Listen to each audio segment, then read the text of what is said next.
Olá, pessoal, bom dia, tudo bem com vocês?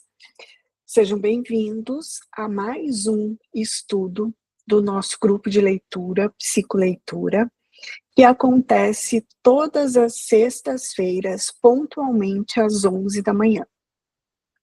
Antes de começar, de entrar no assunto, eu quero compartilhar com vocês alguns avisos gerais. Primeiramente, queria agradecer a participação de todo mundo. Eu estou muito feliz porque cada vez mais o nosso grupo está crescendo e a gente está recebendo tantos profissionais interessados em melhorar a nossa profissão, em melhorar a psicologia como ciência e em investir em mais conhecimento cada vez mais. Então, muito obrigada, boas-vindas a todos os novos integrantes que está chegando aqui agora, seja muito bem-vindo. Nós estamos estudando o livro TCC, Teoria e Prática, da Judith Beck. Nós hoje vamos falar sobre o capítulo 9 e 10. Isso quer dizer que nós já estamos chegando na metade do livro. E a partir dos próximos capítulos, esse conteúdo até vai ficar mais denso, mais pesado.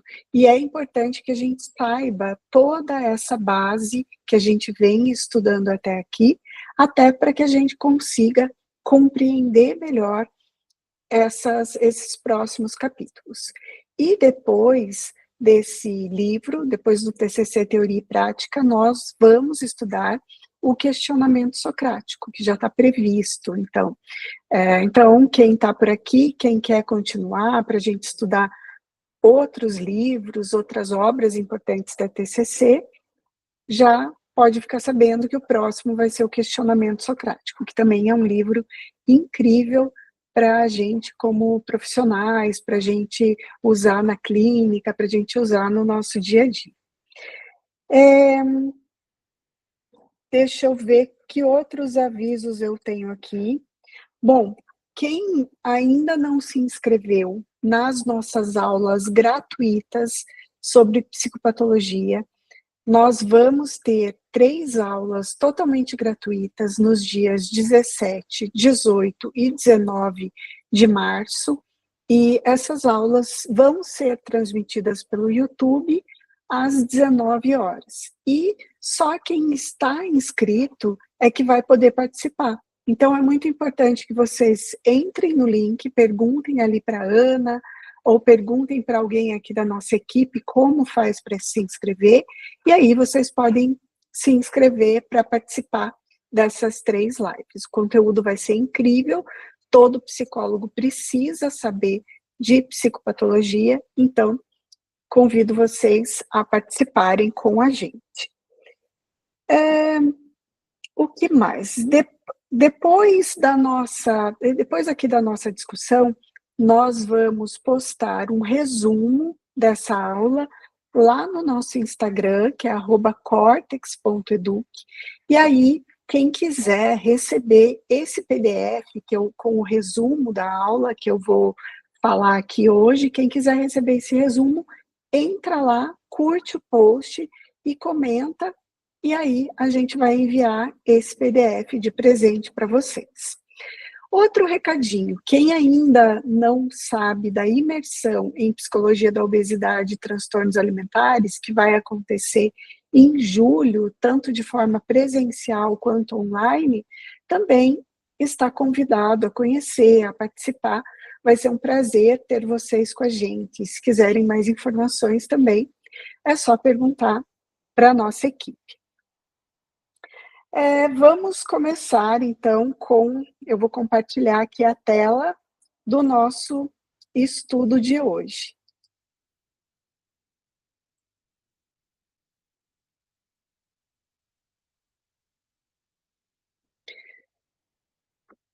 Então, vamos lá.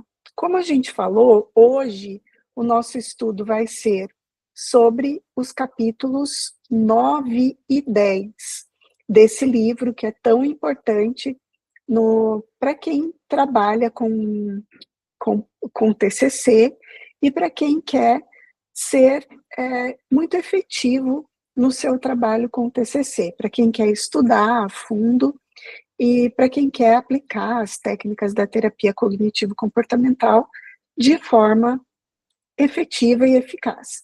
Então, os capítulos 9 e 10, eles vão falar do planejamento do tratamento, como planejar efetivamente um tratamento, e também eles vão falar da estrutura do tratamento.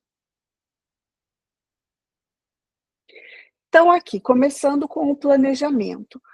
Uma grande angústia dos terapeutas, uma grande angústia dos psicólogos, de algumas pessoas que já trabalham com o TCC, que vêm me procurar até para supervisão, ou angustiados com o seu atendimento, se refere a não saber o que tratar, né? Então a pessoa fica perdida, não sabe o que ela vai fazer com aquele paciente.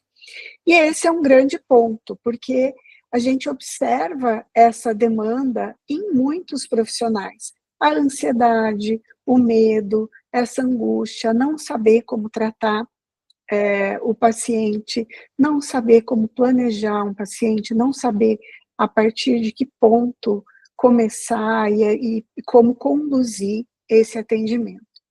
E assim, um ponto principal que eu quero começar falando com vocês é que não existe como a gente planejar um tratamento, como a gente saber planejar, como a gente escolher as melhores técnicas, os melhores protocolos, que tipo de estratégias, de exercícios a gente vai usar com o paciente, se a gente não tiver clareza do que a gente vai tratar.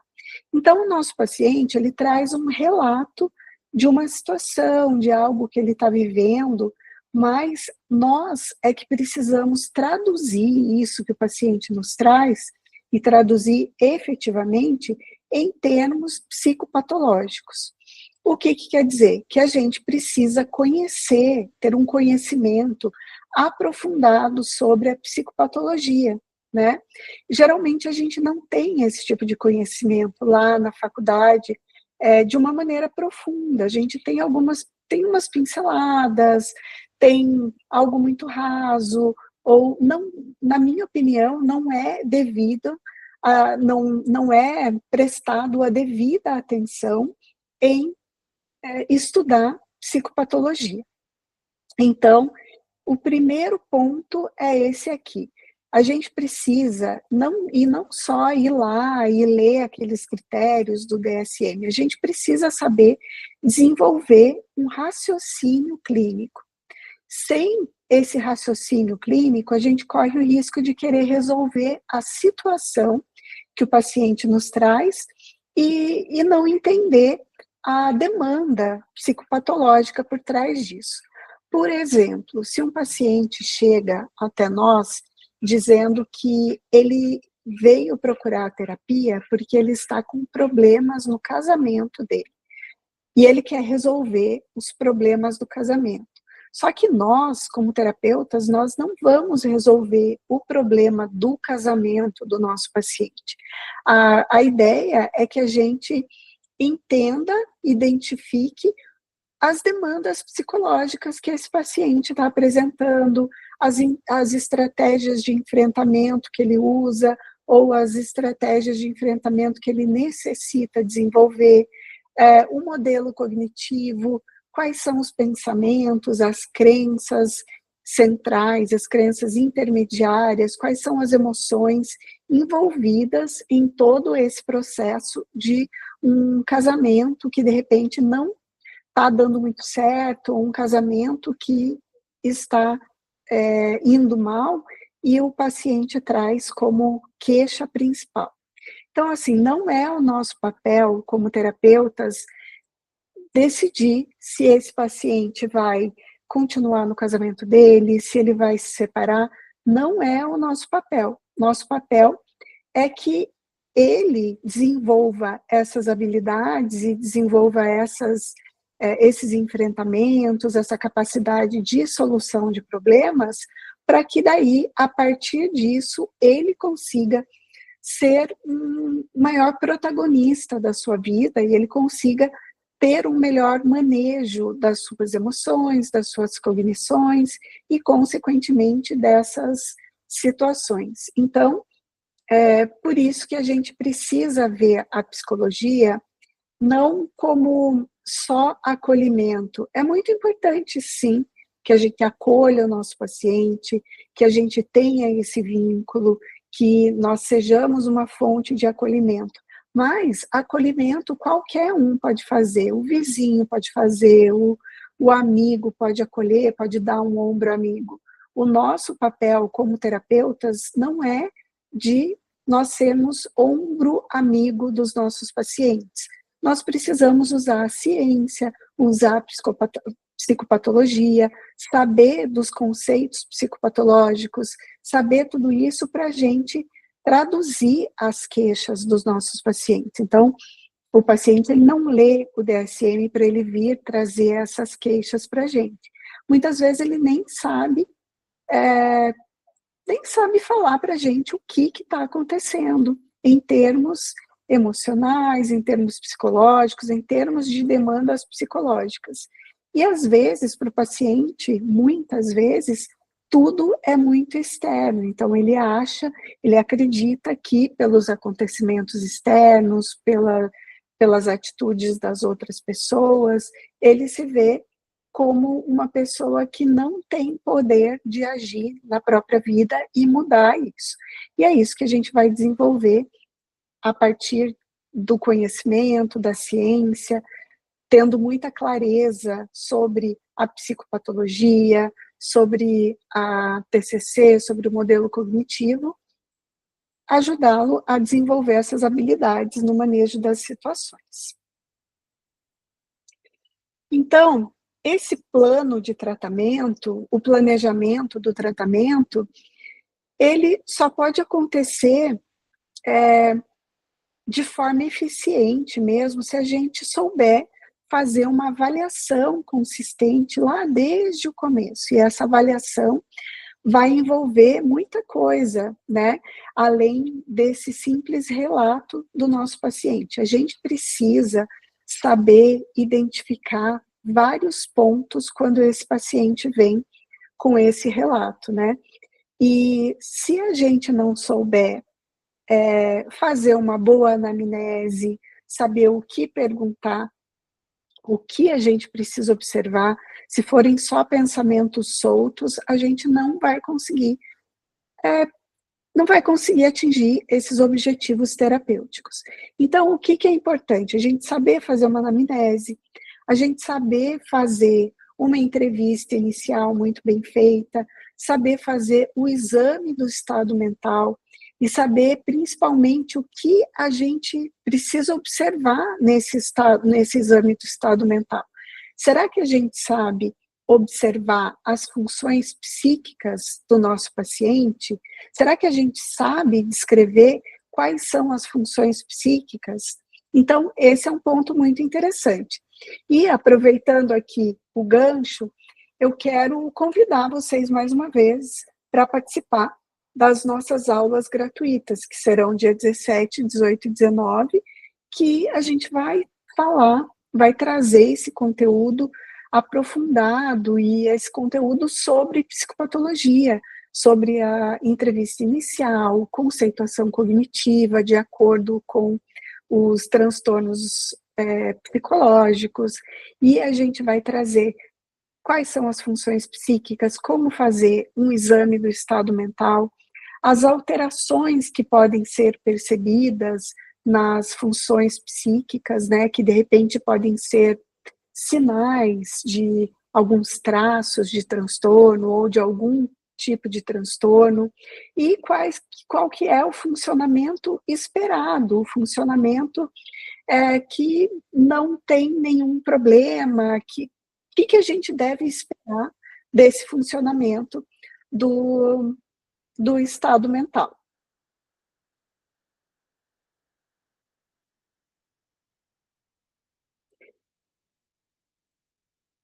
Então, a gente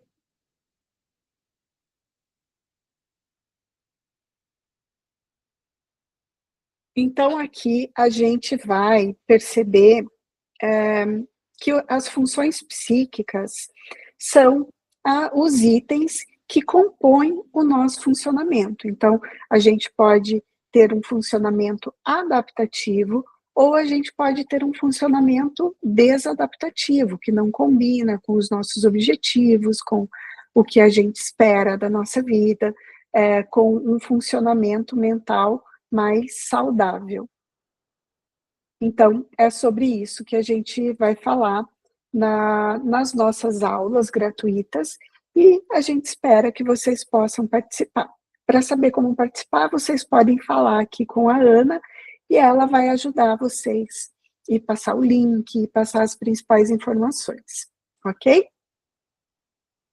Então, vamos aqui adiante. Então, a gente tem que pensar aqui no nosso funcionamento cognitivo. Os nossos pensamentos, as nossas funções cognitivas, né, nossos pensamentos, nossas emoções, nossas crenças, elas são constituídos pelas nossas funções psíquicas. Então, a gente precisa saber observar essas funções psíquicas para a gente poder adequadamente oferecer um bom tratamento para o nosso paciente. Então, a gente precisa ver como é que está a atenção, a memória, o fluxo de pensamento e no que isso está impactando no funcionamento geral do nosso paciente. Se essas funções psíquicas estão alteradas, a gente precisa percorrer um caminho até a gente identificar os sintomas, os traços e a demanda psicológica do paciente. Então, a gente não aceita o que o paciente traz. De repente, o nosso paciente pode sim chegar com um diagnóstico muito pronto, que ele viu na rede social, que ele viu no TikTok, e chegar falando: "Ah, eu tenho depressão, eu tenho transtorno borderline, eu tenho transtorno bipolar". Mas quem é responsável por fazer esse diagnóstico, por avaliar essas funções psíquicas para ver o que é funcional, o que é disfuncional, o que pode estar causando problema para o nosso paciente, somos nós e não o paciente. Então, é esse caminho que a gente precisa percorrer e para isso nós precisamos estudar muito, nós precisamos ser muito atentos, nós precisamos encarar a nossa profissão como científica e não só como eu falei antes, como dar conselho, como deixar que o paciente venha desabafar. Isso é um jeito errado, um conceito errado sobre a psicologia. É importante que a gente faça o diagnóstico do paciente, né, e fazer o diagnóstico tem muita gente que fala que é ficar preso a listas, ficar preso à teoria, que é rotular o paciente, mas se a gente não souber para que caminho seguir, a gente não vai para lugar nenhum, né.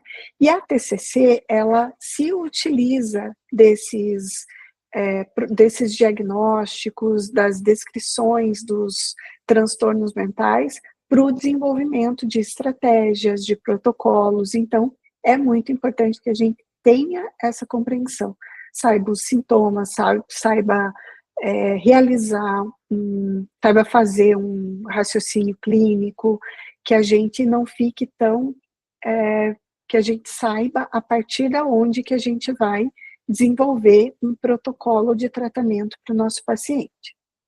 Então, a gente vai entender se o paciente apresenta algum transtorno, será que ele apresenta só traços desse transtorno? Porque é muito diferente. De repente, o nosso paciente não preenche critérios para um transtorno, não preenche todos os critérios para um transtorno, mas ele tem traços.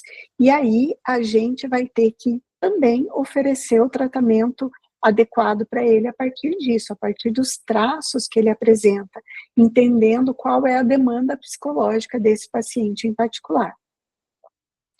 E aí tudo começa com a avaliação do nosso paciente, lá no começo, lá na entrevista inicial, lá no exame do estado mental, desde o primeiro contato que a gente tem com o nosso paciente. Às vezes o primeiro contato é por WhatsApp, é o primeiro contato por telefone, ou é o primeiro contato ao vivo, e essa avaliação começa observando a aparência do nosso paciente, como é que ele está vestido, se ele está vestido até de acordo com o clima, ou se ele está vestido de uma maneira mais excêntrica, com muitos acessórios, ou de repente não está de acordo com o clima. Tudo isso a gente precisa observar a maneira que ele se comunica, se ele tem uma boa comunicação, não, se ele tem uma boa atenção, como que são as habilidades dele, né? Então, tudo a gente começa a observar lá no primeiro contato. A gente vai falar muito sobre isso, sobre o exame do estado mental, nas nossas aulas de psicopatologia. Aí também a gente vai avaliar o histórico da queixa, a história de vida desse paciente, quando começou essa queixa, de onde vem, vai fazer uma investigação muito detalhada a respeito de tudo isso. E aí, a partir da reunião de todas essas informações, é que a gente vai iniciar a nossa conceitualização. E quem já viu as nossas discussões até aqui, já me viu falando muito sobre a conceitualização cognitiva. Muitos profissionais também têm medo de fazer, têm receio de fazer essa conceitualização, porque tem medo de errar, né? Mas a conceitualização de caso, a conceituação, nada mais é do que você traçar uma hipótese diagnóstica, uma hipótese do problema do teu paciente, uma hipótese dos traços, do transtorno que ele está apresentando, uma hipótese do funcionamento no modelo cognitivo dele. Então, desde muito cedo e deixando claro para o paciente e para você mesmo que não são os fatos que acontecem em si que são a fonte do problema, mas sim a interpretação que nós temos sobre os fatos.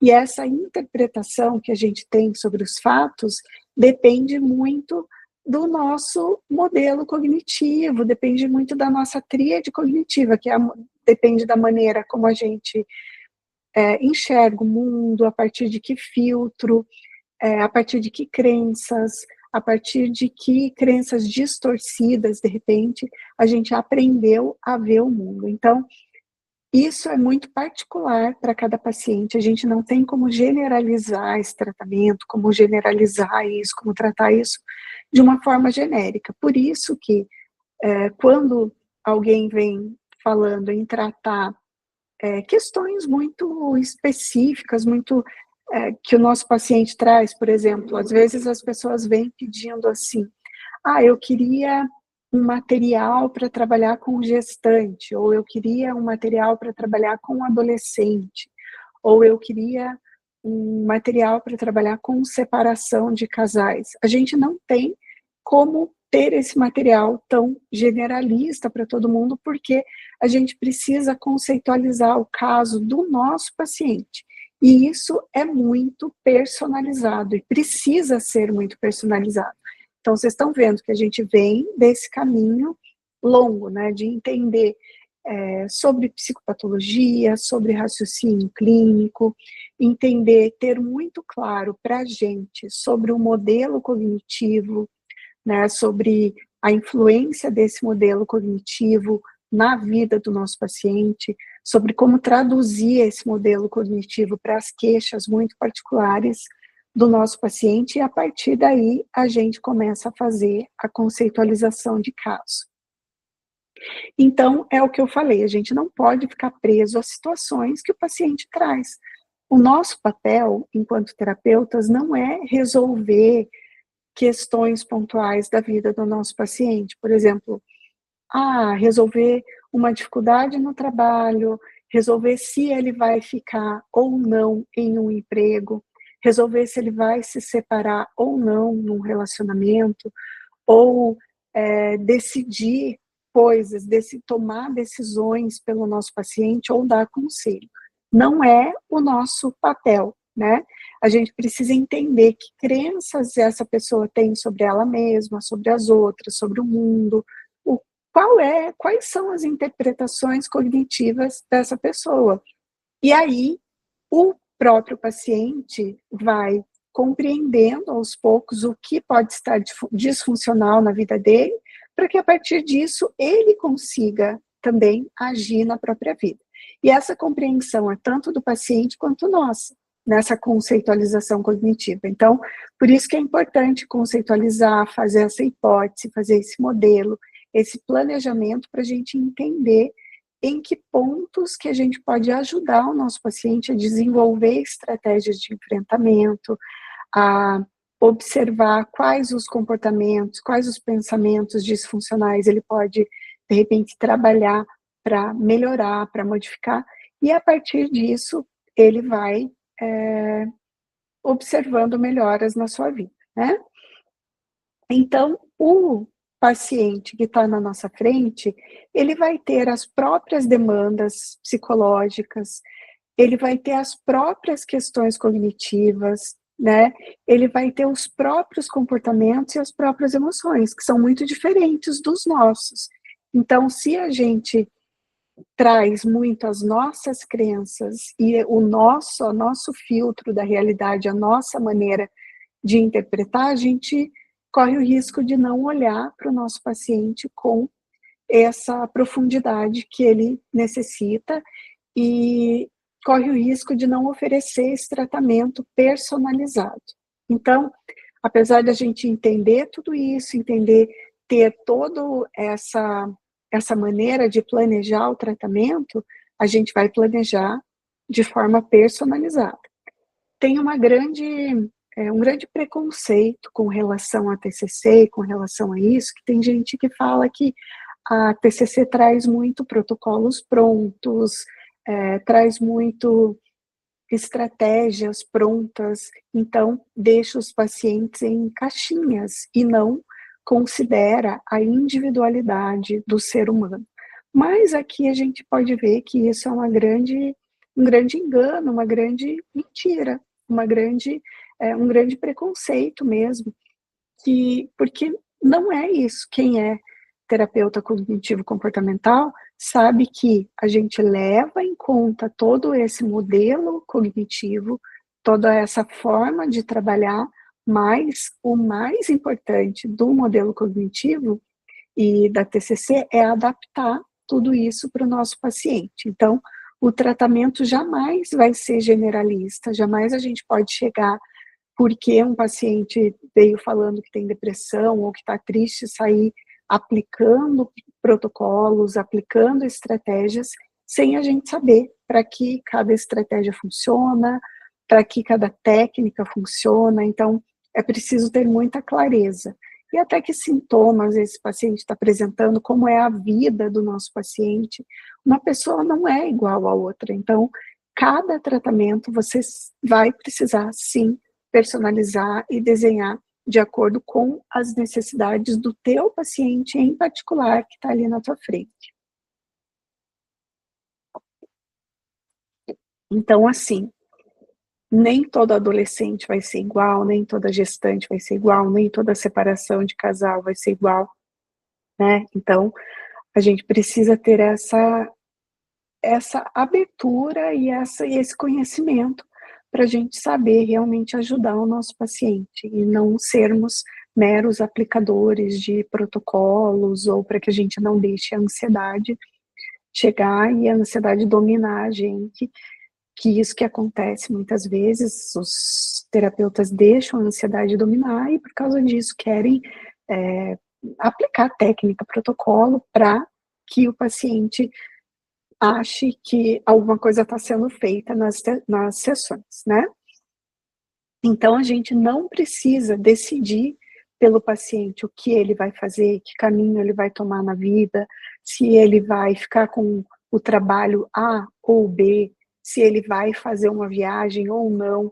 A gente vai dar estratégias de resolução de problemas, de flexibilidade cognitiva, estratégias de decisão, do de como tomar, de como avaliar a melhor situação, para que ele mesmo tenha condições de ter o enfrentamento necessário, de pesar as críticas, pesar os pontos positivos, os pontos negativos, o que pode, as causas, as consequências de cada decisão, e a partir disso ele tomar as suas próprias decisões, né? Então, isso é muito importante. Eu vejo muitos profissionais que querem tomar decisões, querem resolver a vida do seu paciente, né? Chega ali, mas o meu paciente está triste, e ele não pode ficar triste, ele está num relacionamento tóxico, ele está num relacionamento ruim, ele precisa sair desse relacionamento, mas isso não somos nós que vamos decidir, a gente vai ajudar o paciente a chegar nas respostas dele, de acordo com os valores dele, dos objetivos dele, e isso é muito particular, a gente não tem como saber sem olhar muito de perto e sem olhar e questionar junto com o próprio paciente sobre a vida dele, sobre o funcionamento dele. Então, assim, a gente trabalha no empirismo colaborativo, que não é que a gente vai ensinar o paciente a fazer alguma coisa, nós vamos contar com a ciência para ter o nosso trabalho bem fundamentado, então para isso é muito importante que a gente estude, que a gente sempre busque conhecimento, que a nossa base sólida da ciência, do conhecimento, da TCC seja muito forte para fundamentar o nosso trabalho e realmente poder auxiliar o nosso paciente nessa caminhada. A conceituação, né? Aqui a gente sempre fala sobre a conceituação cognitiva, que é algo muito importante, que a gente nunca pode deixar de lado no nosso trabalho. Não existe terapia cognitivo-comportamental sem a gente fazer uma conceituação de caso. E não existe conceituação de caso sem a gente ter uma hipótese diagnóstica, uma hipótese dos sintomas, do sofrimento mental do nosso paciente, né? E a Judith fala de uma maneira muito didática no livro essa frase, que o processo terapêutico é uma viagem e a conceituação de caso é um mapa. Então, assim, se a gente está viajando sem um mapa, se a gente não conhece o lugar, o que acontece? A gente se perde, a gente perde tempo, a gente fica dando chute, a gente fica tentando, a gente fica chutando que caminho a gente vai. Então, se a gente tem um mapa e testa até as hipóteses desse mapa junto com o nosso paciente, tudo fica mais fácil, né? O caminho se abre e a gente é mais objetivo e tem condições de chegar no destino final de uma maneira mais eficiente, com menos tempo, com menos gasto de energia, e é para isso que serve essa ideia do mapa. É claro que no começo, quando a gente ainda não treinou muito, é difícil fazer essa conceituação cognitiva, mas quando a gente vai ficando mais experiente, e a gente fica mais experiente treinando, a gente vai conseguindo identificar com o paciente cada vez mais facilmente essa rota.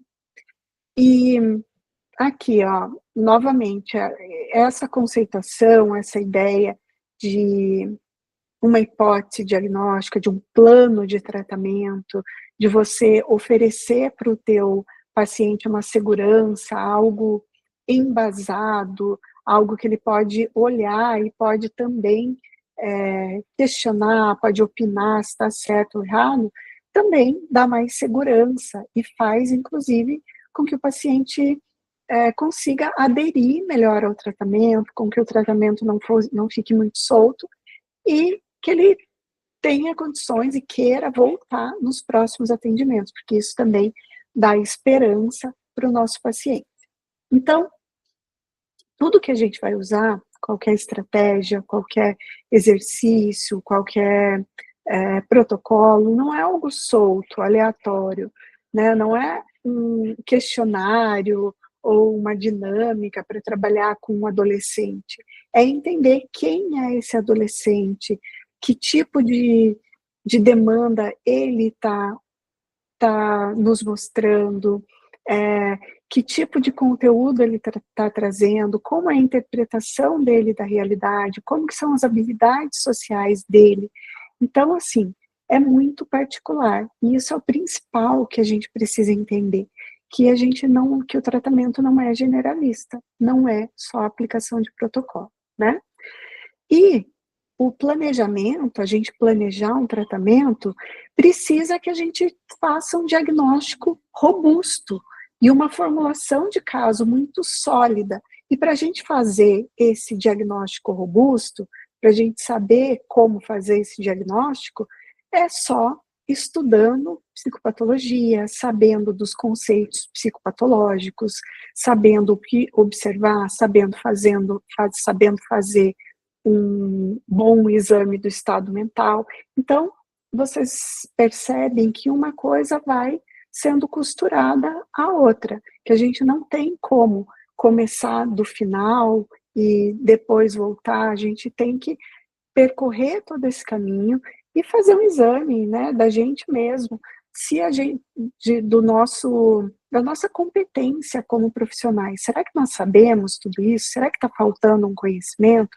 Que tipo de terapeuta eu tenho sido? Eu tenho esse conhecimento robusto? Eu sei fazer um exame do estado mental? Ou eu não sei? Ou, de repente, o paciente chega ali na minha frente, eu vou tentando adivinhar o que eu tenho que fazer, eu vou vendo ali conforme ele me traz, eu vou apagando o incêndio. Então, isso é um exame que a gente precisa fazer, até de consciência como profissionais, se a gente está prestando um bom serviço para o nosso paciente. E nós somos, sim, prestadores de serviço. A, a psicologia, ela é uma profissão, a gente tem que defender cada vez mais isso, a psicologia como profissão, e não como se a gente fosse só dar conselho, somente acolher. O acolhimento é importante, eu nunca falo que o acolhimento não é importante, mas tudo isso também é fundamental para que a gente possa trabalhar de uma forma eficiente e com resultado, né? Porque todo paciente, ele vem procurar a gente, às vezes ele não sabe muito o que esperar, mas ele quer resultado, ele quer sentir que ele está tendo resultado, que ele está sendo guiado. Então, isso é muito importante para a gente. Que tipo de profissionais nós somos? Que tipo de conhecimento a gente oferece? Que tipo de conhecimento a gente tem? Será que a gente estudou o suficiente? E, gente, não tem mal nenhum em admitir isso, de repente, eu não estudei o suficiente, está faltando conhecimento, e ir atrás desse conhecimento, né? Essa até humildade da gente saber onde a gente está falhando, onde a gente está errando, é fundamental para o nosso crescimento pessoal, profissional, e para que a gente realmente consiga prestar um serviço de qualidade. Então, vejam o tamanho da responsabilidade que a gente tem com os nossos pacientes, com a sociedade, com a gente mesmo. Então, a gente não pode banalizar isso, né? É muito importante. E para isso, tudo a gente vai aliar o conhecimento da ciência com as características do nosso paciente, para a gente sugerir um tratamento que funcione para essa pessoa especificamente, que a gente está tratando, né? Então, existe um planejamento macro da sessão, que é um processo, e também existe o planejamento de cada sessão individualmente, né? E a gente vai ter que dar muita atenção a isso, prestar muita atenção em como que a gente vai fazer isso.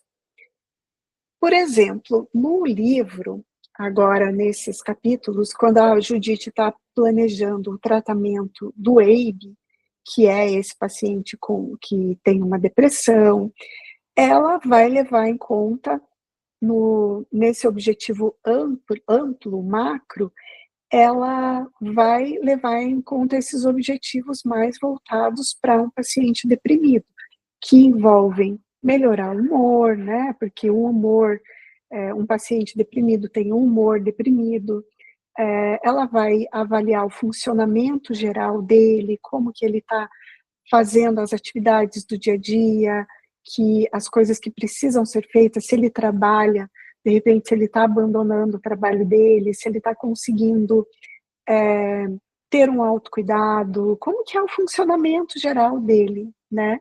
E a partir disso, no que a gente pode intervir. Então, vocês estão vendo que é muito diferente de você receber um paciente, de repente, que fala assim, eu estou com dificuldade no meu casamento, e ele pode estar deprimido, e aí tem muitas coisas envolvidas nisso. Então, a gente não vai tratar a dificuldade no casamento, a gente vai entender o funcionamento do nosso paciente, vai entender a demanda dele por trás dessa queixa. Então, é traduzir o que o paciente nos traz em termos psicopatológicos, traduzir no modelo cognitivo. Então, para isso, a gente precisa de conhecimento, clareza, estudo, e até eu recomendo para quem ainda não leu o livro todo até aqui, né, até o capítulo 10, que faça isso, que leia, porque depois, como eu falei, depois vai ficar mais denso, vai ficar um conhecimento mais denso, que vai exigir mais essa base, e se vocês não tiverem essa base, a tendência é se perder e perder o fio da meada. Então, façam esse exame do que está precisando ser estudado. A psicopatologia não é só uma vírgula no trabalho de um psicólogo. Todo psicólogo precisa entender de psicopatologia, precisa entender como fazer um raciocínio clínico de forma clara, de forma eficiente. Isso é muito importante. E também, outra coisa que a gente precisa é entender as funções psíquicas, o funcionamento do cérebro. Isso não é só um detalhe. E a gente também vai falar sobre isso nas nossas aulas gratuitas. A gente também vai observar no planejamento do tratamento como é que está o vínculo terapêutico e toda essa clareza que a gente traz, todo esse planejamento, toda essa segurança que a gente passa para o nosso paciente tendo segurança na gente mesmo, tendo conhecimento, tudo isso vai fortalecer o vínculo terapêutico, a aliança, e vai fazer com que esse paciente volte, vai fazer com que esse paciente melhore. Então, vejam que é bom para todo mundo, né, no final das contas. Não é assim algo que a gente faz só pelo paciente ou só pela gente. Tudo isso faz com que o nosso paciente tenha maior adesão, daí a gente sinta mais autoeficácia, com que a gente consiga colaborar com o nosso paciente, com que o nosso paciente volte, com que a gente não perca pacientes, com que o nosso trabalho seja mais efetivo, mais recompensador. Então, é tudo isso que a gente sempre precisa prestar atenção e ter muita clareza. Então, como que a gente faz para alcançar os objetivos terapêuticos e até para desenhar esses objetivos, como a gente falou, os objetivos amplos e os objetivos específicos que vão ser definidos a cada sessão de terapia e que fazem parte, por exemplo, dos planos de ações, das tarefas de casa que a gente vai passar para o nosso paciente. Então, a gente precisa ter uma aliança terapêutica muito sólida, precisa deixar muito claro para o nosso paciente a estrutura desse processo da terapia, né? Então, o paciente precisa entender. Tudo isso que a gente está falando aqui precisa ser muito claro para o paciente. A gente não tem que esconder informações do nosso paciente. Se a gente faz qualquer anotação na terapia, a conceituação de caso, tudo isso, também a gente vai transmitir essas ideias para o nosso paciente. A gente também vai sempre monitorar o progresso e modificar alguma coisa nessa rota, se for necessário, né? Então, o monitoramento do progresso, a partir dos feedbacks, de perguntar para o nosso paciente, de apresentar o modelo cognitivo, é muito importante. Então, a gente sempre vai precisar ficar atento nisso. Um modelo cognitivo. Nós precisamos ter muito claro para nós mesmos o funcionamento do modelo cognitivo, o que é um pensamento automático, o que é uma crença intermediária, o que é uma crença central, e como isso se manifesta ali no que o nosso paciente está falando, para que a gente consiga transmitir isso para ele também de uma forma clara, né? E a partir disso é que a gente vai aplicar uma reestruturação cognitiva, uma técnica de solução de problemas, um treinamento de habilidade social, por exemplo, né? A partir desse modelo cognitivo muito particular do nosso paciente. Por exemplo, ali no caso do Abe, né, que era um dos objetivos amplos, era aumentar o humor positivo, o afeto positivo. Então, ali, a Judith investiga na vida do Abe, no dia a dia dele, no que ele tem trazido, onde ela pode encontrar mais experiências significativas, prazerosas, fortalecedoras, que vão fazer com que ele sinta maior autoeficácia. A gente vai, de repente, ver fazer uma ativação comportamental, né? E como que a gente faz uma ativação comportamental em um paciente com depressão? A gente precisa entender qual é o dia a dia dele. Se é um paciente extremamente deprimido, que não sai da cama, você não pode começar fazendo ativação comportamental, falando para ele que ele tem que sair e fazer uma caminhada 1 hora por dia. Gente, ele não consegue levantar da cama, então tem que ser a partir disso. Aumentar as experiências significativas, prazerosas e fortalecedoras desse paciente em particular, vai ser ele conseguir sair da cama, ele conseguir ficar 15 minutos fora da cama, ele conseguir tomar um banho, ele conseguir ter alguma atitude de autocuidado. Então, vejam que tudo é muito personalizado, tudo é muito dependente de cada paciente, né? E no livro, no TCC Teoria e Prática, a Judith traz, além da conceituação cognitiva clássica, da TCC clássica, ela traz também essa conceituação de valores, de propósitos.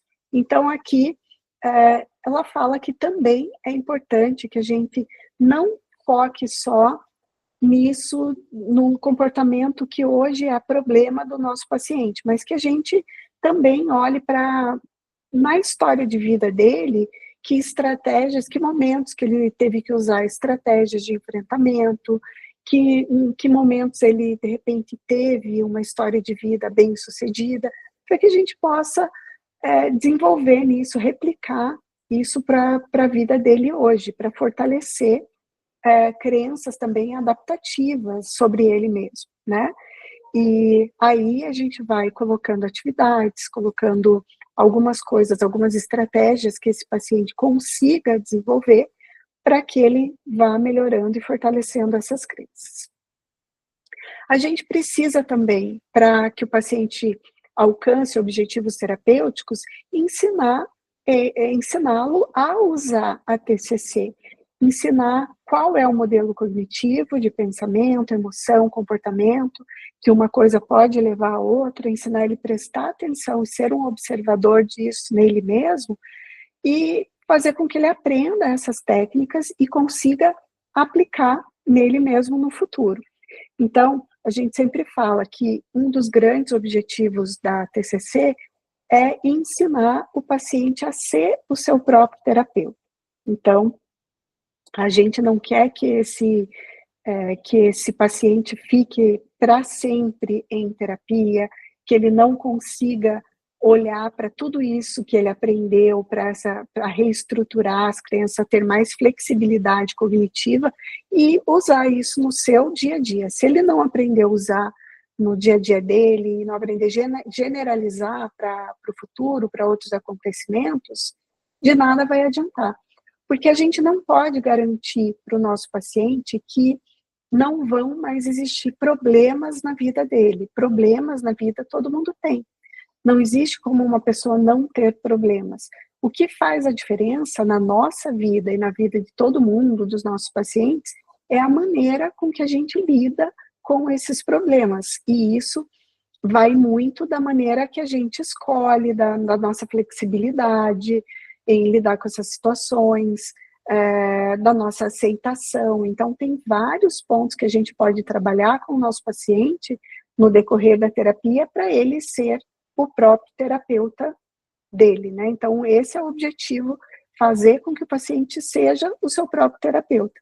Isso a gente pode treinar na gente mesmo, né?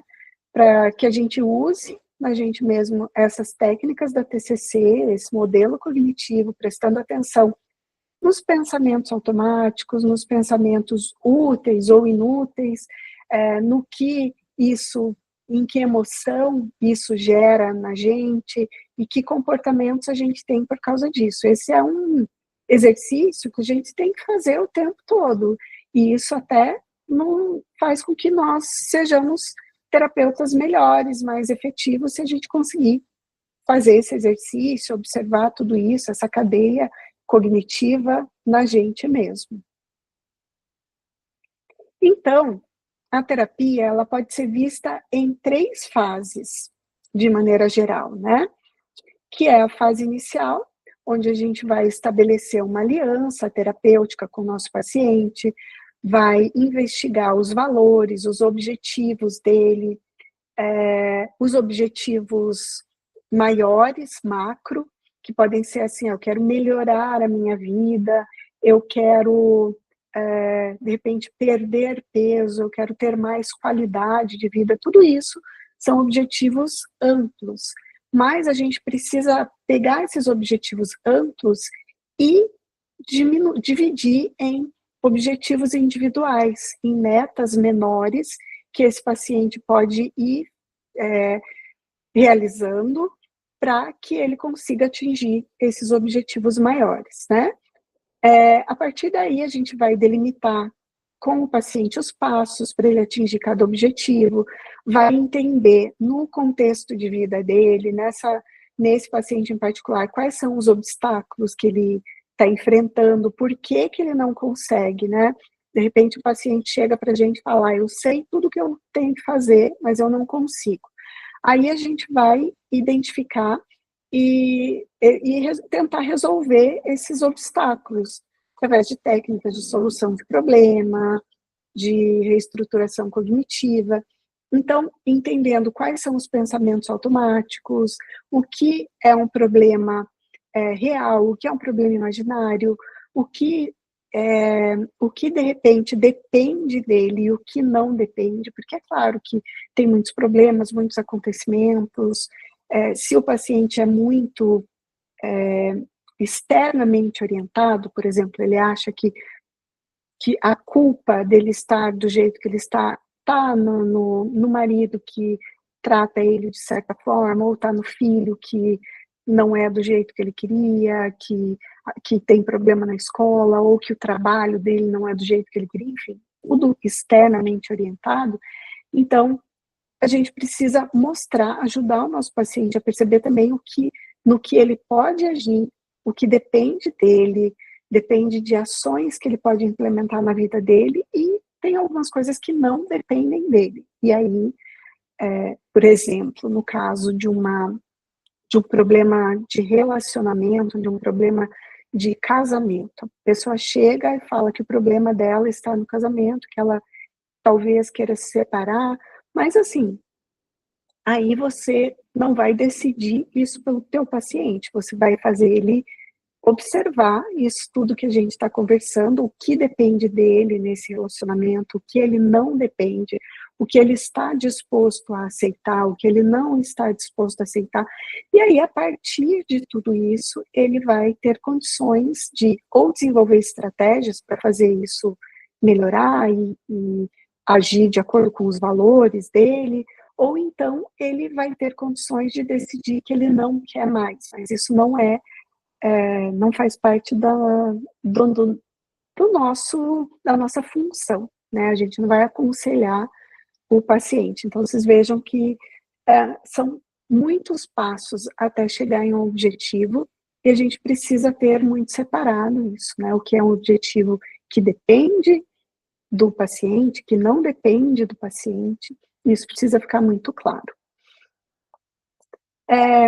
Aqui também, na fase inicial, a gente vai informar sempre sobre o modelo cognitivo. A Judith, ela fala que qualquer sessão com o seu paciente que não seja apresentado o modelo cognitivo, ou que não fique muito claro o modelo cognitivo, é uma sessão perdida. Então, olhem como precisa ficar muito claro para que vocês consigam também passar de forma clara para os pacientes, né? Aqui, também você vai conscientizar o paciente sobre o transtorno dele, sobre os traços que ele apresenta sobre um transtorno, sobre as dificuldades emocionais, sobre o que você tem cientificamente para ajudá-lo, vai fazer a psicoeducação, né? E vai mostrar para ele, conscientizar sobre o transtorno através da psicoeducação e mostrar esperança, mostrando que existem várias estratégias úteis que você pode ajudá-lo a usar no decorrer da terapia, né? Nunca deixando de lado os pontos fortes, as crenças positivas, né? E o que ele pode também desenvolver a partir de hoje, daqui para frente, na próxima semana, para ele atingir os seus objetivos, né? Então, aqui, nessa fase inicial do tratamento, é interessante que o paciente já tenha compreendido tudo isso e tenha um declínio do seu sofrimento.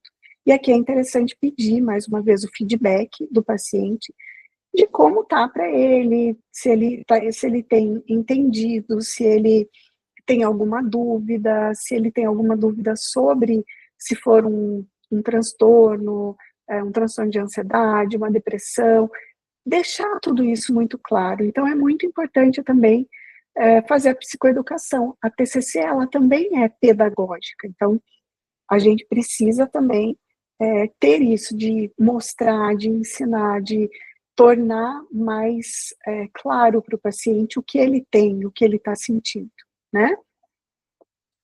A fase intermediária. Na fase intermediária é que a gente vai colocar em prática as estratégias da TCC. E para a gente colocar em prática as estratégias, não é só a gente ficar aplicando qualquer estratégia que a gente acha por aí, ou pesquisar na inteligência artificial ou no Google, estratégias para trabalhar com pessoa ansiosa ou com gestante ansiosa. Não, isso não vai funcionar, porque você não está personalizando o tratamento. Você precisa entender qual é, qual, quais são as estratégias existentes dentro da TCC e aí adaptar para cada paciente em particular, para cada demanda em particular. Então, não são todas as demandas que são iguais. Então, a gente precisa antes conhecer a TCC clássica, para depois a gente trazer essas estratégias, essas abordagens. E aqui a gente pensa até em, por exemplo, a aplicação de outras abordagens, quando a gente resolve trazer abordagens da TCC de terceira onda mesmo. Vamos pensar na DBT, que é a terapia comportamental dialética, na terapia da aceitação em compromisso. Então, antes da gente pensar em aplicar isso, a gente tem que saber fazer o diagnóstico. Por exemplo, a terapia comportamental dialética, ela é tratamento padrão ouro para transtorno borderline de personalidade, desregulação de humor, mas antes da gente sair aplicando a DBT, a gente precisa fazer todo esse caminho, saber fazer um diagnóstico correto, compreender como é o funcionamento desse nosso paciente, em que lugares da sua vida, em que momentos da sua vida que ele apresenta essa desregulação emocional, para a gente fazer uma conceitualização de caso e aí a gente aplicar essas técnicas. Então, não dá para a gente, mais uma vez, não dá para a gente começar lá do fim e depois ir atropelando as coisas e tentando fazer pelo caminho, né? É muito importante que a gente tenha conhecimento de tudo isso. E a fase final da terapia é preparar o nosso paciente para a alta. Então, nesse momento, o paciente ele vai estar mais ativo no processo dele, ele vai assumir um protagonismo da própria vida, ele até vai assumir mais a liderança da terapia, ele vai trazer mais ideias, ele vai ser mais participativo, ele já vai identificar soluções, resoluções de problemas, e ele vai saber responder melhor a essa cadeia de pensamentos, entender quando é algum pensamento que está sendo inútil para ele, que não está de acordo com os objetivos, com os valores. Então, essa é a fase final da terapia, onde o paciente vai se tornando o seu próprio terapeuta. E aqui ele mesmo já faz as anotações, já consegue responder aos seus pensamentos automáticos. Então, essa é interessante a gente entender isso como parte da terapia, né? E é esse o nosso objetivo. Isso é muito gratificante, como eu já falei aqui. Então, resumindo aqui, o que a gente precisa ter para criar um plano de tratamento efetivo? Então, uma base diagnóstica e de formulação cognitiva dos transtornos, né? A gente vai entender quais os princípios do tratamento e as estratégias gerais para cada transtorno, para esse transtorno específico que a gente diagnosticou, ou para os traços do transtorno. A gente vai fazer uma conceitualização do caso do nosso paciente, né? A conceitualização tanto na TCC clássica, que é conceitualizando as dificuldades, quanto na TCC orientada para recuperação, que é fazendo a conceitualização das aspirações, dos pontos fortes, dos valores e do senso de propósito. A gente vai também identificar obstáculos que esse paciente está enfrentando, ou pensamentos ou obstáculos externos, internos que ele enfrenta para dar esses passos rumo aos seus objetivos, né? Então, é o plano geral do tratamento e o plano para objetivo específico. As sessões individuais. Como que a gente vai planejar essas sessões individuais? Em primeiro lugar, entendendo, né, aquela frase que a Judith já colocou lá no começo, lá em outros capítulos, que a forma como as pessoas melhoram é fazendo pequenas mudanças no seu pensamento e no seu comportamento todos os dias. E aí aqui é muito interessante que a gente se certifique de que o nosso paciente entendeu isso, para que ele consiga fazer os planos de ação ou as tarefas de casa. E isso tem que ficar muito claro para a gente, né? A Judith até deixa aqui no livro uma lista de perguntas, de reflexões que nós podemos fazer com a gente mesmo antes de iniciar uma sessão individual.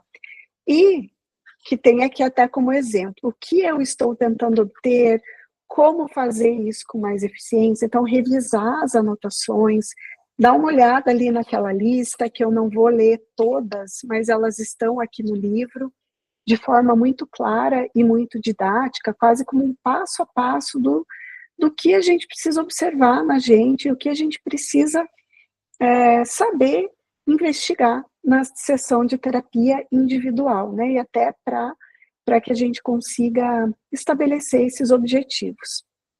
Então, aqui é revisar as anotações da sessão anterior, né? O que eu preciso fazer hoje para fortalecer a aliança com esse paciente, o que eu preciso rever da formulação cognitiva, como esse paciente tem se sentido, enfim, são várias perguntas e a gente vai aprendendo a fazer esse exame, né, essa autoanálise. E assim, é uma análise crítica e a gente tem que pensar em como isso é, de certa forma, trabalhoso, minucioso e importante. Tá? Então, como o nosso trabalho não pode ser banalizado, porque a gente não pode simplesmente atender um paciente hoje e aí esquecer dele durante a semana, esquecer dele, esquecer tudo, e na outra sessão não revisar tudo isso, não pensar no planejamento, e só sentar na frente do nosso paciente e esperar ele falar, e aí de acordo com o que ele falar, de acordo com o que ele trouxer, a gente vai inventando alguma coisa na hora. Isso é extremamente irresponsável, antiético. Então a gente tem que pensar se a gente tem feito isso e não fazer mais, né, e procurar trabalhar de uma forma respeitosa, de uma forma ética, prestando um serviço de qualidade, que isso vai ter muito retorno para a gente mesmo e para os nossos pacientes, né. Então, tudo aqui pode ser resumido em fazer uma análise clínica das necessidades do paciente, né, que aí envolve a psicopatologia, o exame do estado mental, envolve a conceituação de caso, envolve sempre avaliar as funções psíquicas do teu paciente e ter tudo muito claro, né, e também fazer esse exercício de se autoanalisar enquanto terapeuta. E aí, aqui, às vezes a gente tem algumas dificuldades com o nosso paciente, ele pode ter dificuldade em delimitar esses objetivos, em imaginar os objetivos amplos e os objetivos específicos, né. Os objetivos amplos, a gente já falou aqui sobre aquela estratégia do milagre, né, e é muito interessante essa estratégia. Então, se você imaginar que amanhã acontecesse um milagre na tua vida, como que seria a sua vida? Então, a partir daí, a gente começa a ver quais são as metas, o que esse paciente espera, o que ele gostaria que mudasse, e aí a gente vai desenhando tudo isso, costurando todas essas informações. E às vezes o paciente tem dificuldade, você pode pedir também para ele imaginar essas situações da vida dele, que ele traz como dificuldades, como problemas, e pensar no desconforto que ele sente, nas emoções referentes a cada situação. E aí entender o que depende dele, o que não depende dele, e fazer assim de 0 a 10 qual é esse desconforto, o que ele pretende, o que ele acha mais importante trabalhar em primeiro lugar, o que a gente pode ir deixando para depois. Então isso é muito importante, a gente precisa ter essa clareza. E também monitorar as emoções envolvidas e as estratégias, ao definir as estratégias para cada caso, né, porque às vezes você sugere algumas atividades, algumas estratégias para que esse paciente possa desenvolver no decorrer da semana, e aí você vai monitorar também as emoções envolvidas, como que foi para ele realizar, ou de repente se ele evitou, por que emoções que apareceram para ele evitar fazer aquele plano de ação, aquela atividade, né? A gente pode usar também experimentos comportamentais, que são muito úteis, que é o paciente se imaginar na situação, imaginar realizando tal atividade, conseguindo realizar, não conseguindo, e como ele iria se sentir. E aí, aqui, nós chegamos no capítulo 10, que é sobre a estruturação das sessões. E quando a gente pensa em estrutura da sessão individual, tem também muita gente, muitos profissionais, muitos psicólogos que falam: "Ah, mas eu não gosto dessa ideia, porque eu acho que isso vai deixar a sessão engessada, que eu não vou conseguir acolher, que eu não vou conseguir ouvir, que eu não vou ser um bom ouvinte para o meu paciente".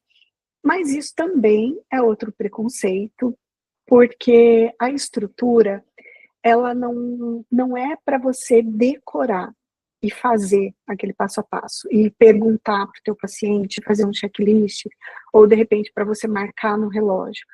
É muito mais interessante que você compreenda de maneira ampla o que você tem que fazer e que você vá fazendo, vá tendo isso muito claro para você, vá treinando isso, para que você consiga entender e não decorar, né. E para que você consiga dar atenção para todos os pontos que são necessários durante uma sessão de terapia, senão você corre o risco de que o paciente chegue e só ele fale, que ele fique muito prolixo, que ele perca o foco do que vocês estão trabalhando na sessão, e aí perca o objetivo, que vocês não consigam mais ter um objetivo, uma meta, trabalhar nesses objetivos e, consequentemente, ter resultados.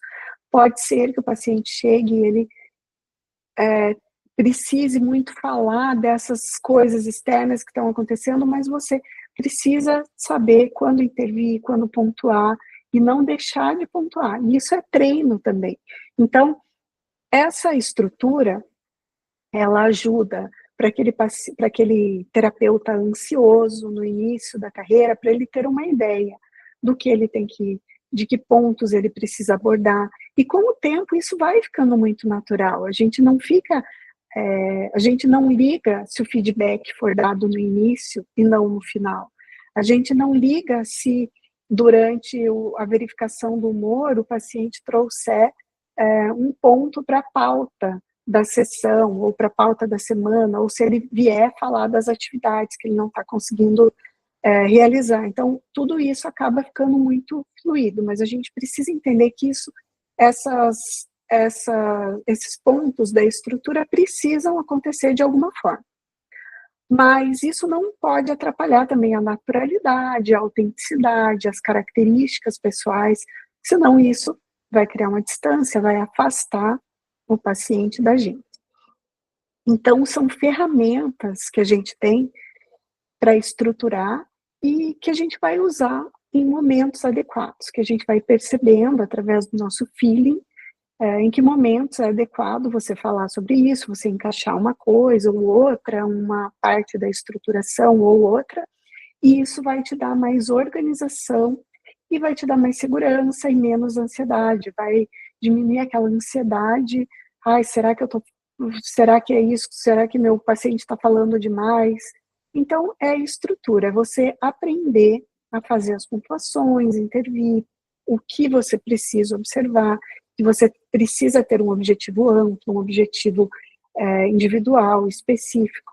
Isso faz, inclusive, com que o paciente também se engaje e que ele sinta que ele tem uma estrutura, todo mundo gosta de estrutura, né?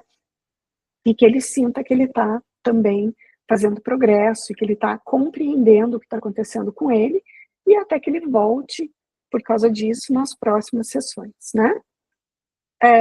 E aqui, entrando um pouco nos problemas, a gente vai falar bastante sobre as dificuldades com estruturação das sessões no capítulo 11, na semana que vem. Mas aqui é algo que a gente já pode pontuar e prestar atenção, que as cognições do terapeuta, as emoções, o medo, a ansiedade, o medo de não dar conta, a sensação de ser incompetente, às vezes podem aparecer nesse ponto, né? E a gente precisa avaliar isso, até que ponto isso é verdadeiro, né? De repente, realmente, eu não tenho segurança, eu não tenho conhecimento, mas aí o que eu posso buscar para eu me desenvolver? Então, a gente vai falar bastante sobre isso no encontro que vem. E sobre avaliar também as nossas habilidades enquanto terapeutas, né? Então, a gente precisa buscar ativamente ser um bom terapeuta com conhecimento científico, teórico, mas também com habilidades pessoais, né? A gente tem que buscar ser uma boa pessoa, procurar boas leituras, bons filmes, bons conteúdos, se cercar de pessoas boas, inteligentes, que tragam também algum conhecimento para a gente, evitar algumas conversas negativas, com foco muito em negativo, fofoca, falar mal de outra pessoa, né? Acho que isso a gente precisa prestar atenção. Ampliar o nosso repertório pessoal, buscar flexibilidade cognitiva e enriquecer o nosso vocabulário, desenvolver a nossa capacidade de raciocínio. Então, tudo isso são pontos que a gente pode buscar ativamente na nossa vida que vão ajudar a gente a melhorar essas nossas cognições, né, funcionais, disfuncionais enquanto terapeutas e nos tornarmos melhores terapeutas. Então, a gente precisa ir aprendendo a lidar com as nossas próprias dificuldades, com a nossa ansiedade e fazer uma autoavaliação do que a gente precisa para a gente melhorar. Para melhorar a autoestima, melhorar a segurança, a gente melhora com ações. Então, a gente melhora buscando tudo isso, buscando ampliar o nosso repertório, buscando, de repente, supervisão de alguém mais experiente, se for o caso, estudando, buscando conhecimento, estudando aquele caso, nos dedicando àquele caso e dando atenção cada vez mais para a condução das sessões, não deixando para ver isso só em cima da hora, não nos sobrecarregando com tantos pacientes que a gente não consiga dar atenção para os nossos casos. Então, isso tudo é muito importante quando a gente pensa em uma boa condução do tratamento, né.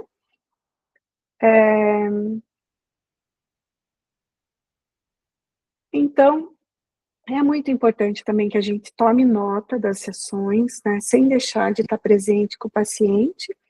Então aqui, vamos revisar como que é cada parte da estrutura das sessões. Na parte inicial, a gente vai reestabelecer o rapport, a segurança, a empatia com o nosso paciente, esse vínculo terapêutico, essa conexão. Depois a gente vai fazer a verificação do humor, de repente, se o paciente utiliza medicamentos, não utiliza. E aqui um ponto bem interessante é a gente pensar que nós vemos esse paciente toda semana, uma vez por semana, a gente tem mais acesso ao dia a dia dele.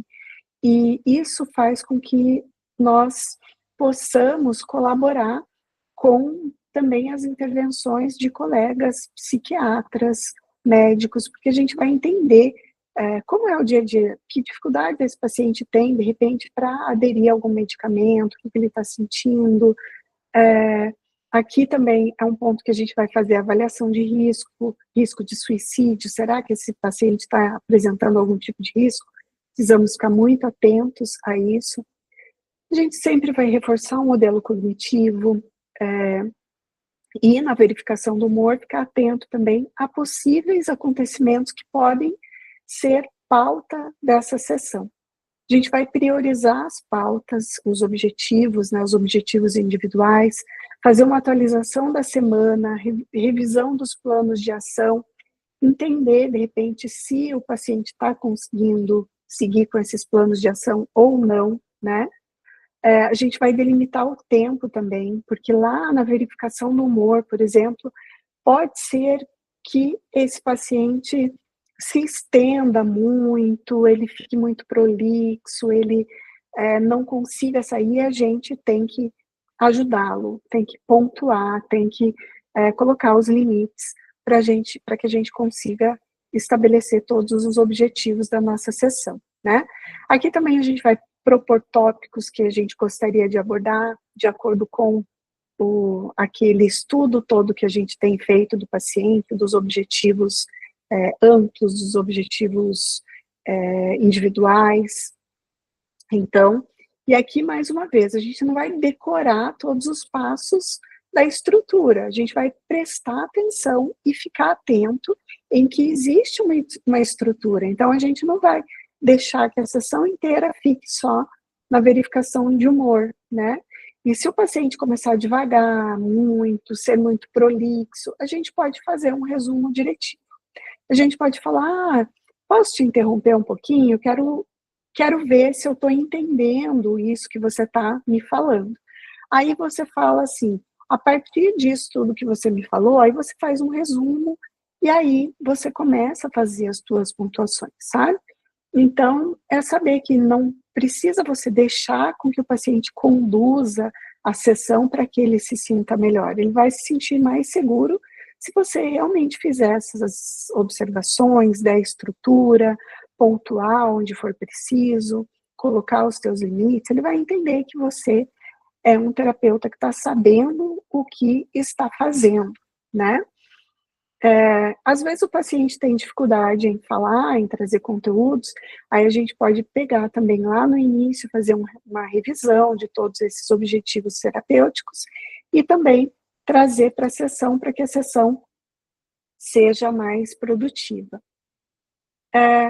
Na parte intermediária da sessão, a gente vai, conforme a pauta estabelecida, que a pauta são esses objetivos individuais, a gente vai pensar em qual estratégia vamos utilizar. E isso não vem agora do nada. A gente já pensou nisso quando a gente estava revisando as anotações, quando a gente estava imaginando aqueles objetivos amplos, objetivos específicos para esse paciente, como é a vida dele, como é o dia a dia dele, o contexto dele. Então, a partir disso, a gente também vai trazer essa pauta e trazer as estratégias que a gente acha que são mais efetivas para trabalhar com esse paciente, né?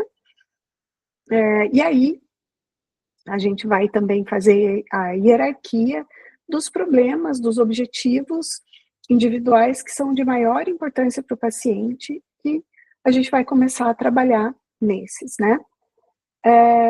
Na TCC tradicional, a gente vai coletar dados sobre um problema que já aconteceu e vai conceitualizar essas dificuldades de acordo com o modelo cognitivo. E nessa voltada, na terapia comportamental voltada para recuperação, que passos esse paciente quer dar em busca de objetivos, né? Então, a gente vai imaginar com o paciente quais são os valores, os objetivos dele daqui 2 semanas, daqui 1 semana, daqui 1 mês, e quais os passos que ele precisa dar em busca desses objetivos, né? Na TCC tradicional, a gente vai dar mais ênfase para algo que, uma queixa que o paciente traz de algo que já ocorreu, algo que ele vai nos contar, que ele vai vir trazendo esse conteúdo para a sessão e a gente vai traduzir no modelo cognitivo. E sempre trabalhando também na terapia cognitivo voltada para recuperação, em busca de valores, objetivos, propósitos, né? E nas 2 abordagens a gente vai decidir colaborativamente em qual parte do modelo cognitivo que a gente vai começar a trabalhar. Então, mostrando tudo isso para o paciente, por exemplo, ali no caso do EIB, a Judite traz, falando ali que ele tem objetivos amplos, né, que é melhorar o humor, que é melhorar a rotina, e tem objetivos específicos que ele queria, e objetivo também amplo, que ele queria também ter um relacionamento melhor com a esposa, com as netas, e os objetivos específicos, ir a um show com as netas, organizar a correspondência, organizar as contas, fazer alguma atividade física. Então, esses são objetivos mais específicos que a gente vai trabalhar ali de acordo com a maior importância e menor importância para o paciente, senão, às vezes, o paciente também tem a sensação de que ele tem que fazer tudo e não dá conta, e se sentir sobrecarregado.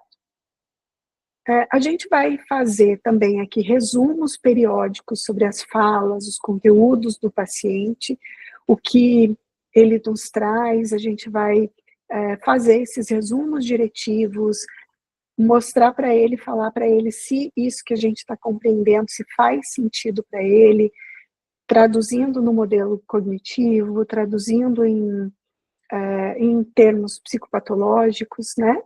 E aí a gente vai fazer um resumo final também, que é a verificação do plano de ação, pedindo para o paciente sempre trazer um feedback de o que ele achou da sessão de hoje, eu fiz ou disse algo que te incomodou. Então, isso sempre prioriza a relação terapêutica. A gente sempre vai dar muita importância para a relação terapêutica, para o cuidado que a gente tem com o que esse paciente pensa, com o que ele acha das sessões, com o que ele está vendo dessas sessões, com o que ele pensa até sobre nós mesmos, né?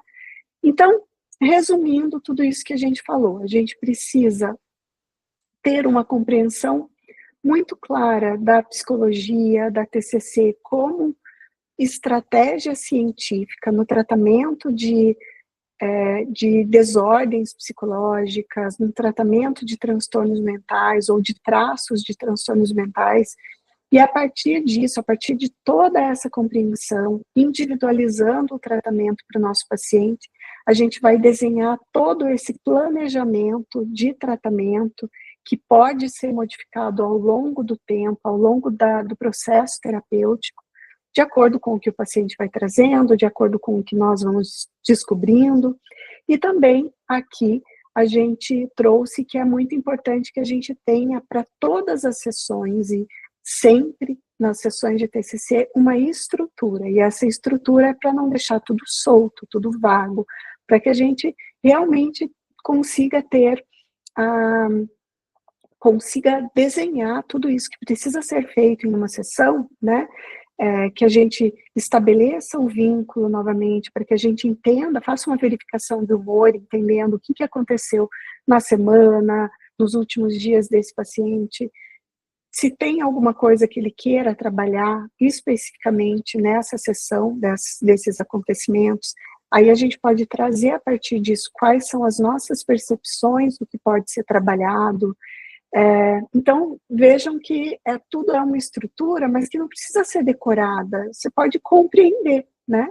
E aí, compreendendo a pauta, o objetivo específico que foi trazido, que foi pensado como objetivo principal da sessão, a gente vai trazer uma estratégia, vai revisar os planos de ação, que foram as estratégias da semana anterior, vai ver se o paciente está conseguindo se engajar ou não, vai sugerir novos planos de ação, né?